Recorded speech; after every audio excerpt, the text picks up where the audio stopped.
Quando nós falamos das cidades, sejam elas sobre qualquer das dimensões ou apropriações, sejam científicas, humanas, sejam sobre a ótica físico-territorial, seja sobre a ótica política, em comum, o que nós temos quando falamos de cidades? Duas grandes categorias, uma, o espaço. Ou seja, esse espaço ele é dominado, transformado, incorporado, ressignificado a partir da segunda grande dimensão, que é a dimensão tempo. Ou seja, a partir das técnicas, tecnologias, apropriações sobre o nosso meio, nós transformamos esse espaço. Nós nos apropriamos dele de uma maneira diferente. E hoje, num contexto de espalhar novas ideias ou espalhar contradições e espalhar também discussões, muito provocativo o tema proposto para essa palestra sobre cidades inteligentes. Porque não é só as cidades que parecem inteligentes, né? No bolso de vocês, nesse momento aí, vocês têm um smart device, vocês têm um smartphone. Na casa de vocês, uma smart TV.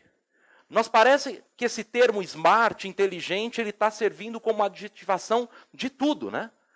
E esse cuidado que a gente tem que ter com isso, porque nós não estamos falando aqui simplesmente de um adjetivo, nós não estamos falando simplesmente do que é inteligência, nós estamos falando de cidades, feitas por pessoas.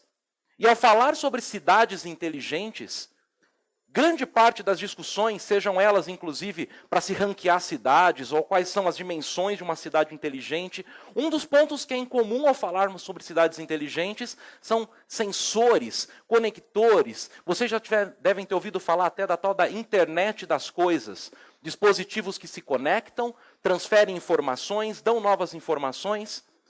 Mas a gente não falou de espaço e tempo que integrados geram conhecimento? Então, dentro desse conceito de inteligências e múltiplas inteligências, talvez uma inteligência aí seja fundamental para o entendimento das cidades, do território, e mais do território como poder. A transformação do território em lugar, em espaço de vivência. Nós estamos falando aí da inteligência geográfica. E quando nós falamos aí, alguns de vocês devem estar em algumas dessas redes sociais, espero que não em todas ao mesmo tempo, né? O que essas redes sociais têm em comum? A informação espacial, a informação geográfica. E aqui eu queria me apropriar de um geógrafo, Yves Lacoste, não tinha hashtag naquela época ainda, né? Mas em 67, o título de uma obra sua que diz: a geografia serve, antes de mais nada, para fazer a guerra. Então, quando nós estamos falando de inteligência geográfica, ou seja, unirmos geografia com tecnologia, nós estamos falando muito mais do que alguns imaginam, que é gerar mapa. Ou quando nós pensamos os nossos municípios, é mais do que conectores interligados e utilizando sistemas de informações, sejam sistemas gerenciais ou sistemas de informações geográficas. Só que quando eu falei de inteligência geográfica aqui, eu falei do quê? Geografia e tecnologia, não é? E tecnologia não é aquilo que acende, que pisca. As tecnologias são técnicas apropriadas pelo ser humano para transformação. E talvez o exemplo melhor, temos aqui vários instrumentistas, provavelmente na plateia, nos assistindo.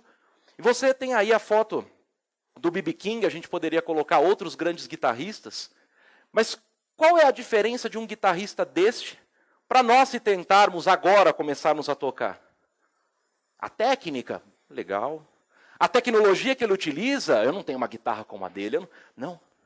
Mas, na verdade, é a apropriação dessas técnicas e tecnologias para a transformação do seu meio. B.B. King, como outros, não nasceram com um braço de madeira e com cordas de aço. Então, ele utiliza a guitarra como forma de expressão do seu momento, espaço-tempo, como nós devemos fazer com as nossas cidades. A apropriação de espaço-tempo, não das tecnologias somente para conectar sensores, ou para eu informar onde estão as pessoas, ou para denunciar mas como nós podemos transformar esse nosso meio. Alguns de vocês estão pensando, mas isso é muito recente? Sim, tão recente quanto o Antigo Egito.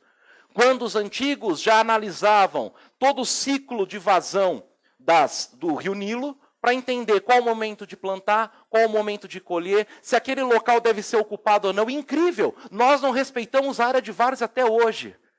E os antigos egípcios já tinham estudos mostrando Alguns agora estão pensando, e já foi citado numa das palestras desse dia de hoje, mobilidade. Ah, sim, mobilidade é um problema muito atual nosso. Né? Sim, tão atual quanto na antiga Roma, quando já existiam, inclusive, horários para entrega. Aqui nós temos um entregador, em cima do horário vai acabar o rodízio, né? Ele tem que entregar a tempo isso. Nós já tínhamos os planos de ordenamento de mobilidade, todas as estradas levam a Roma. Então nós estamos falando que os problemas que nós temos hoje nas cidades, e se a gente for analisar epistemologicamente a sua origem, são problemas ou fatos que acompanham toda a história da humanidade. Agora, qual é a grande diferença para o nosso momento atual? Nós vivemos hoje um mundo digital, nós vivemos cidades digitais. Aliás, isso não é uma cidade, isso é uma imagem de um processador i7.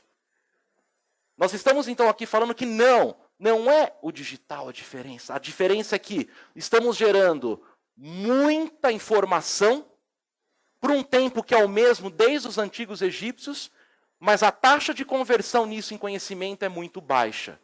Então, ao falarmos sobre essa apropriação da inteligência geográfica, qual é a forma de expressão ou de análise disso? Os mapas. Só que mapas antes eram para alguns, né? Aquele professor de geografia que sabia desenhar todo o mapa mundi, a hidrografia. O Mercator, todo mundo lembra dele? A Groenlândia, sistema de projeção maior a Groenlândia do que a África. Nós estamos falando aqui dos mapas do Brasil, são incríveis hoje. Se eu pego esses mapas que foram feitos com técnicas iniciais da cartografia, a gente tenta casar isso com uma imagem de satélite, é muito perfeito, ou é quase perfeito esse levantamento. O que eu quero dizer com isso? Se mapas antes eram para alguns devem estar pensando agora, então mapas hoje são para todos. Eu cheguei aqui utilizando um dispositivo desse. Não são mapas para todos. A informação geográfica, a disponibilidade da informação geográfica hoje é para todos. Vejam só, né, alguns de vocês devem conhecer ali uma ferramenta chamada Minecraft, que se vocês não entendem, os filhos, sobrinhos de vocês entendem muito bem. E a formação cerebral, espacial que está ocorrendo neste momento, nas redes sociais, compartilhando, eles estão construindo e desconstruindo cidades. Nós temos simuladores, e aqui eu tenho uma imagem que eu capturei ontem à noite, né? Aqui da praça. Conhecem aquele joguinho chamado Pokémon Go? Que muitos consideram uma bobeira. Essa galera aí que perde tempo com essas coisas. Agora, olha o poder, não do Pokémon Go, mas o poder que eu tenho na mão das pessoas para que nós possamos nos apropriar das cidades. Não só com dados geográficos, não só gerando mapas, mas que nós possamos vivenciar essa cidade. Ou seja, se nós hoje ouvimos falar da internet das coisas, a provocação aqui, por que não falarmos da geografia das coisas? Ou seja, e mais do que das coisas, porque nós estamos trazendo a humanidade a esse sentido.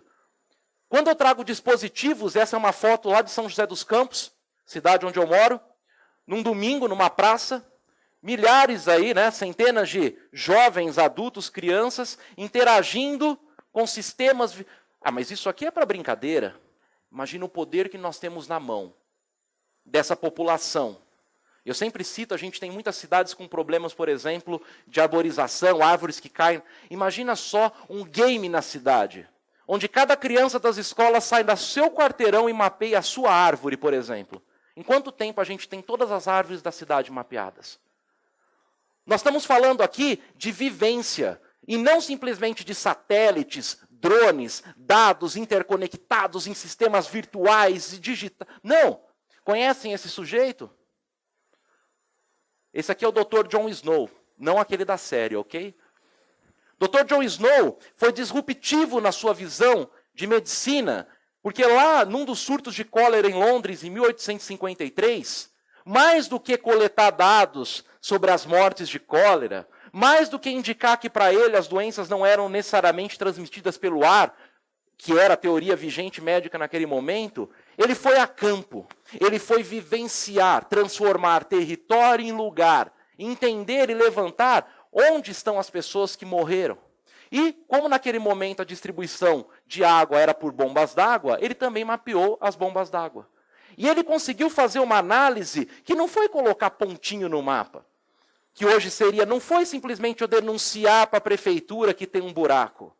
Ele está falando ali de vivência, porque ele consegue, aqui já num sistema digital, né, ele consegue transformar dados em informação e informação em conhecimento, unindo espaço-tempo. E eu gosto do subtítulo do livro que conta a história do Dr. John Snow, que fala o seguinte: como a luta de 2 homens contra o cólera, foi o Dr. John Snow e o reverendo Henry Whitehead, mudou o destino das nossas metrópoles. Porque foi a partir desses estudos que nós começamos a discutir saneamento básico, distribuição de água, ou seja, uniu dispositivos daquele espaço-tempo, naquele momento nanquim, caneta, campo, uniu vivência.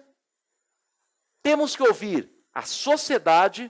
Aqui são alguns exemplos nos últimos, não sei nem se meses ou semanas, de algumas reportagens que eu acabei sendo chamado para dar algum tipo de opinião como especialista. Eu posso utilizar essa tal de inteligência geográfica, ou seja, unir geografia com tecnologia para tornados? Eu posso ouvir isso para fazer um aplicativo sem Zika, para denunciar onde eu tenho ou não tenho casos de Zika ou dengue, enfim? Eu posso, vejam, eu tenho vários exemplos. E o que eu quero mostrar aqui, que não é, já foi até dito isso num outro sentido, não é o fetiche tecnológico. Não é a cidade, as pessoas utilizarem ferramentas técnicas porque é bacana, é divertido, é legal. Mas sim porque a sociedade tem esse anseio. Lembra do nosso começo da discussão? Nós estamos falando de cidades. O que elas têm em comum? Tempo e espaço que integrados geram conhecimento. Então nós estamos ouvindo a sociedade, e se hoje somos seres que estão interconectados, houve até um pedido para todos, tem alguns que estão tremendo nesse momento na plateia porque estão com os smartphones desligados, né? Por que não utilizarmos os sistemas de informação, sejam eles sistemas de informações geográficas, sistemas de informações gerenciais, ou seja, vamos utilizar plataformas digitais, não como alguns de vocês aqui que estão representando já conhecem, não é fazer o geoprocessamento da cidade, não é fazer o georreferenciamento, é entender o momento histórico atual em que nós podemos integrar dispositivos, vivência, sociedade e sistemas de informação para que juntos nós possamos, mais do que falar da internet das coisas, de cidades inteligentes ou de qualquer outro smart device ou smart seja lá o que for, mas nós levarmos a uma reflexão sobre a sociedade não futura, mas a sociedade que já se apresenta hoje. Uma sociedade que já utiliza esses dispositivos, não mais como, tira isso da mão. Eu ouço alguns professores, como eu desligo esse smartphone na sala de aula? Não, professor. É você que tem que entender como se apropriar dessas novas técnicas, desse novo momento, para que nós possamos nos apropriar dele, transformá-lo da melhor maneira, e mais do que uma maneira técnica, ou de uma maneira gerencial, ou de uma maneira de gestão somente, mas colaborativamente, permitindo que nós, como seres digitais, não nos tornemos somente avatares do mundo, não somente como alguns proclamaram alguns anos atrás, que isso derrubaria a interconectividade entre as pessoas reais, mas mais, estamos criando os novos tipos de conexão, e para isso, mais do que cidades inteligentes, campo inteligente, nós buscamos cidadãos conscientes do seu tempo e espaço, que é transformado, incorporado e modificado. Muito obrigado pela atenção.